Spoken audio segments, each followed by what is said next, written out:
OPD में जब patient आते हैं तो एक सवाल हर पेशेंट पूछता है, वो ये है कि मैम क्या मेरी नॉर्मल डिलीवरी हो जाएगी। देखिए, नॉर्मल डिलीवरी जो है बहुत सारे फैक्टर्स के ऊपर डिपेंड करती है।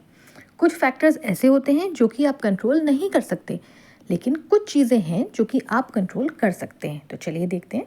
सबसे पहला होता है बच्चे की पोजीशन। अगर आपका बच्चा सिर नीचे करके है, उसको हम बोलते हैं सिफेलिक पोजीशन। वो सबसे आइडियल पोजीशन होती है और बहुत कॉमन पोजीशन है। मतलब आपका बच्चा सीधा है। अगर आपका बच्चा सीधा है तो आपकी नॉर्मल डिलीवरी के चांसेस बहुत ज़्यादा हैं। अगर आपका बच्चा उल्टा है, यानी कि ब्रीच पोजीशन, उल्टे का मतलब ये है बच्चे का सिर ऊपर है और उसकी बाकी बॉडी नीचे है। नीचे उसके बटक्स भी हो सकते हैं, उसके पैर भी हो सकते हैं। ऐसे में अगर आपका पहला बच्चा है तो वो उसकी नॉर्मल डिलीवरी होना मुश्किल है। लेकिन अगर आपका दूसरा या तीसरा बच्चा है तो इसमें आपके नॉर्मल डिलीवरी के चांसेस होते हैं और नॉर्मल डिलीवरी हो भी जाती है। लेकिन फिर भी आपको कोशिश करनी चाहिए कि आपका ये जो बच्चा है ये सीधा हो जाए। इसके लिए बहुत सारी एक्सरसाइजेज होती हैं, आप उनको फॉलो कर सकते हैं। और अलग अलग टेक्निक्स होती हैं, जैसे कि बच्चे को म्यूज़िक या लाइट नीचे की तरफ रखेंगे लोअर एब्डोमेन में, तो ये कहा जाता है बच्चा जो है कभी कभी नीचे शिफ्ट हो जाता है उसे सुनने के लिए। बाकी मेरा पूरा वीडियो है उल्टे बच्चे को कैसे सीधा करते हैं, आप वो देख सकते हैं। थर्ड पोजीशन होती है ट्रांसवर्स, यानी कि बच्चा आड़ा है। एक साइड में उसका सिर है और एक साइड में इसके पैर हैं, ऊपर नीचे खाली रहता है। तो ऐसे में बच्चा नॉर्मल नहीं होता है, ऐसे में ऑपरेशन करना पड़ता है, क्योंकि डिलीवरी के टाइम पे या तो बच्चे का बैक आएगा या हैंड आएगा, तो उससे बच्चा बाहर नहीं आ सकता। देखिए, कुछ टेक्निक्स होती हैं। इसमें क्या बच्चे को घुमा दिया जाता है, जिससे उसकी पोजीशन जो है सिफेलिक कर दी जाती है। इसको बोलते हैं एक्सटर्नल सिफेलिक वर्जन। लेकिन ये जो है बुक्स में लिखा हुआ है और वैसे भी ऑब्सोलीट माना जाता है। इसमें जो है बच्चे को रिस्क हो जाता है। अगली चीज़ होती है बच्चे का वज़न। अगर आपका पहला बच्चा है और वो 4 किलो से ज़्यादा वेट का है, तो ऐसे में बुक्स में आपको सिजेरियन इंडिकेशन दी गई है। अगर दूसरा तीसरा है तो वो नॉर्मल हो सकता है। अगली चीज़ होती है आपका जो प्लेसेंटा है, आंवल है, वो कहाँ पे है। ये एंटीरियर, पोस्टीरियर, फंडल हो सकती है, आगे पीछे ऊपर, इसमें कोई दिक्कत की बात नहीं है।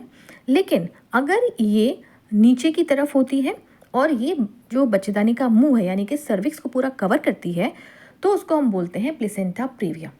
तो ऐसे में आपको ब्लीडिंग हो सकती है और बच्चा नहीं आएगा, क्योंकि आपका जो प्लेसेंटा है वो आगे है। तो ऐसे में नॉर्मल बच्चा नहीं होता है। एक और चीज़ होती है, ब्लीडिंग जब होती है तो कभी कभी आपको यूजुअली 7th 8th मंथ में, 9th मंथ में ब्लीडिंग होने लग जाती है। प्लेसेंटा आपका सही जगह पे होता है। ऐसे में कभी कभी प्लेसेंटा जो है आपके यूट्रस से अलग होना शुरू कर देता है और उसको हम बोलते हैं अब्रप्शो प्लेसेंटा। ऐसे में क्या होता है, अगर प्लेसेंटा अलग होगा तो बच्चे को ब्लड नहीं जाएगा, न्यूट्रिशन नहीं जाएगा और बच्चा आपका रिस्क में आने लग जाता है। तो अगर टाइम ज़्यादा लग रहा है डिलीवरी में तो उसमें फिर सिजेरियन करवाना पड़ता है। अगला है जो बच्चे के चारों तरफ पानी होता है, वो अगर कम है तो बच्चे की जो पानी की थैली बनती है जिसके सहारे बच्चा नीचे आता है, वो नहीं बनती है या कम बनती है, तो बच्चे को नॉर्मल डिलीवरी में थोड़ी दिक्कत होती है। अगर बहुत ज़्यादा कम है तो आपको फिर सिजेरियन करवाना पड़ता है। अगली चीज़ होती है सिफेलोपेल्विक डिस्प्रोपोर्शन, यानी कि जो हड्डी है आपकी पेल्विक बोन, जहाँ से निकल के बच्चे को बाहर आना है, वो अगर छोटी है या बोन सही है, बच्चा का वेट ज़्यादा है और बच्चा नहीं निकल पाएगा, तो ऐसे में सिजेरियन की ज़रूरत पड़ती है। अगर आपके पेट में 2 बच्चे हैं तो ऐसे में अगर आपका पहला बच्चा है तो आपको उसमें ऑपरेशन कराना पड़ सकता है। और अगर आपका पहला बच्चा और वो उल्टा है और जो दूसरा वाला है वो सीधा है, तो ऐसे में भी सिजेरियन की तरफ ही जाया जाता है। नेक्स्ट होता है कॉर्ड अराउंड द नेक, यानी कि बच्चे के गले में नाल है, तो नाल में 1 2 3 तक के बच्चे नॉर्मल हो जाते हैं। लेकिन अगर आपके जो कॉर्ड हैं बहुत टाइटली हैं बच्चे के, या कॉर्ड बहुत छोटी है जो कि उस टाइम पे ही पता चलता है, तो ऐसे में फिर सिजेरियन करवाना पड़ सकता है। नेक्स्ट कुछ ऐसी हाई रिस्क प्रेगनेंसी होती हैं जिसमें आप ज़्यादा रिस्क नहीं ले सकते नॉर्मल का।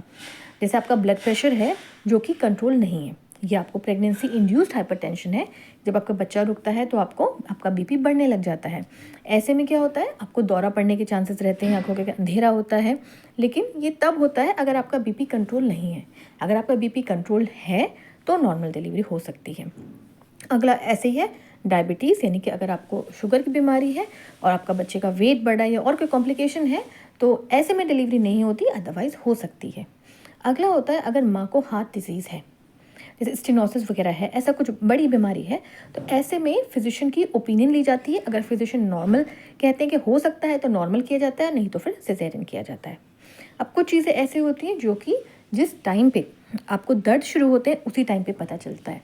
जैसे कि आपको दर्द आ रहे हैं लेकिन आपका जो रास्ता है वो नहीं बढ़ रहा है, यानी कि सर्विक्स डायलेट नहीं हो रही है, तो ऐसे में जितनी बार दर्द आते हैं बच्चा आपका डिस्ट्रेस में जाएगा, फिर बच्चे को खतरा होने लग जाएगा, बच्चे की हार्ट बीट लो होने लग जाएगी। तो ऐसे केसेस में फिर सिजेरियन के लिए ऑप्ट करते हैं। सब कुछ सही होने के बावजूद एंड में भी कुछ ऐसी कॉम्प्लिकेशंस जो हैं वो आ सकती हैं। अगर आपका पहले बच्चेदानी की कोई सर्जरी हुई है, जैसे कि किसी को फाइब्रॉइड्स यानी कि गांठ होती है, रसौली होती है, उसमें बच्चेदानी को काट के उसको निकाला गया है, तो ऐसे केसेस में बच्चेदानी जो है थोड़ी कमज़ोर हो जाती है। हम ट्राई ज़रूर कर सकते हैं इसमें, ऐसा नहीं कि नहीं करते, लेकिन थोड़ा सेफ़ लेके चलना पड़ता है। अगर आपका पहला ऑपरेशन है तो भी हम नॉर्मल ट्राई कर सकते हैं और नॉर्मल बच्चे होते हैं, मेरा भी ऐसे हुआ है। 2 ऑपरेशन के बाद ट्राई नहीं करना चाहिए। अगर वीडियो अच्छा लगा उसे लाइक करें, शेयर करें और चैनल